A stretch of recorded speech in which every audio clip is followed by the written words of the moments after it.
I'm going to show you the process of sealing your watercolor painting so you would not have to put it behind glass using Golden's Gloss Archival Varnish.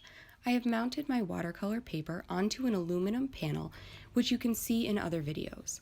I made this little spray booth out of recycled cardboard, and I'm going to use that to spray my painting.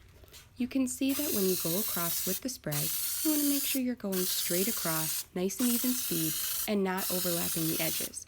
You are going to overlap about 50% of your last spray.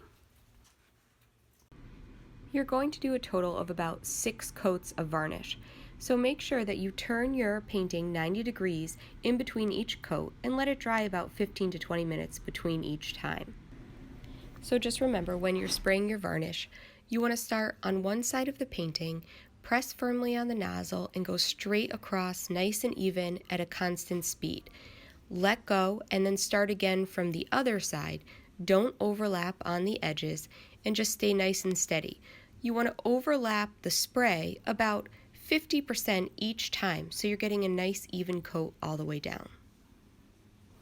So after 6 coats using the Gloss Archival Varnish, it has sealed my painting in great.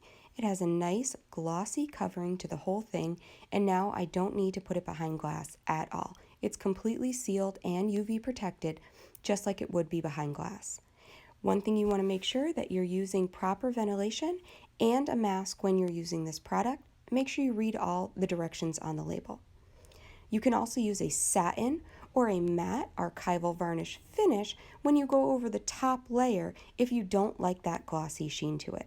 There's also many other products that you can put as middle layers in order to make it more conservation friendly in the middle in case the top layer had to be taken off. This paper is 140 pound. My other painting was 300 pound paper, and it's definitely going to need a few more coats of varnish.